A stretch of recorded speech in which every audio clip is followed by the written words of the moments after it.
My feelings are imaginary people who fight for my attention. 31. I used to dream that I was riding a railroad handcar on the country cliffs of my hometown. I'd look down over the ledge into the river. These dreams were always dark, foggy, lit only by moonlight too dim to cast shadows, and my mother was always the second driver. Usually it was raining, and always in the same curve we'd go over the edge and die on the rocks below. The last time I had this dream, I pulled us back up from the edge, but even though we were safe in my imagination, I woke up screaming. 32. In the dream, where every toilet is a filthy trap overflowing with sick and dark muck, I run from stall to stall, seeking any outlet I can, but every hole is a hole of fear and dread, and all I can do is hold myself and wait. 33. My anger's name is Henry, and he lives in my throat, pulling up my esophagus so tight the skin wants to break. He pulls it down hard like he's slamming the window of my words into the depths of my stomach. There, in that furnace, he radiates out, seeping into my limbs and then my fingers. 34. Love is a bird roosting on my diaphragm, his claws digging into the flesh and making me twitch.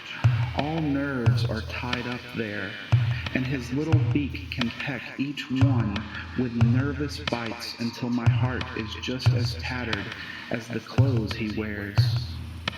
I know he means well.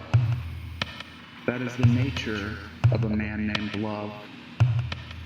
But I want my muscles to ease, my spine to settle into place like a stack of poker chips. I just want to breathe.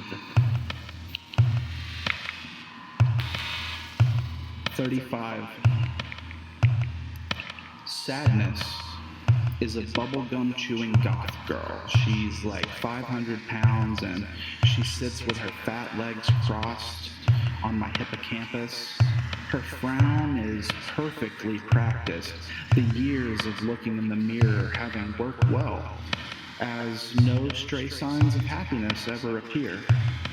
She has a collection of various kinds of tears, the tears of mourning death, the tears of desire for a more affectionate pet, the tears of childhood dissatisfaction, tears of rape, tears of dependence, of things she wished that she had given up, tears of rage and tears of boredom, tears of ineffectual parents, of sad movies and breakups. These are like liquor. She nips them to soothe her when she thinks she might heal herself. Something, anything she'll take to keep her in that sadness. 36. Fear is an undignified priest who straddles my nose, forcing me frequently with his hands on my eyelids to stifle my sight.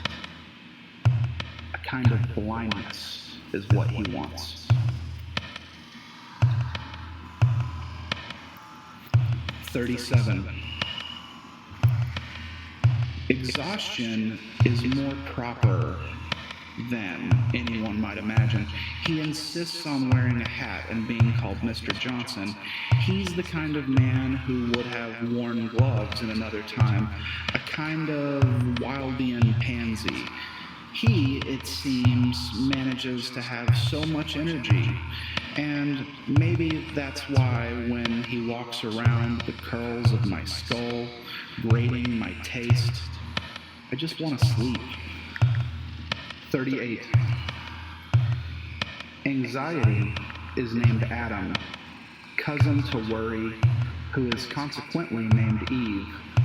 They hold hands, they kiss, they copulate, incestuous, giving birth to little screaming beasts of angst.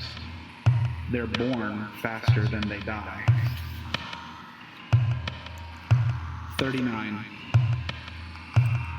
Happy is a monster, malformed, hydrocephalus, something that crawls, a brother that is kept in a basket. Happy is anything that makes you avert your eyes because it reminds us, oh, how lucky we are to not be it.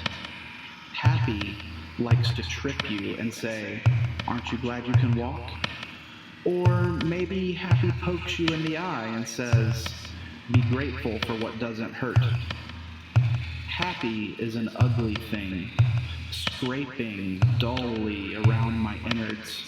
Sometimes I feel it rising in my gut, and then, so soon, I throw it up. 40. What I have touched, I have not touched with hands, but with my dreams. Those long-reaching tendrils of desire that fidget mercilessly to change, to alter, to adjust the world. What I have touched, I have not touched with hands, but with hopes, the suction cup stickers of an octopus that never wants to let the world change, or alter, or adjust.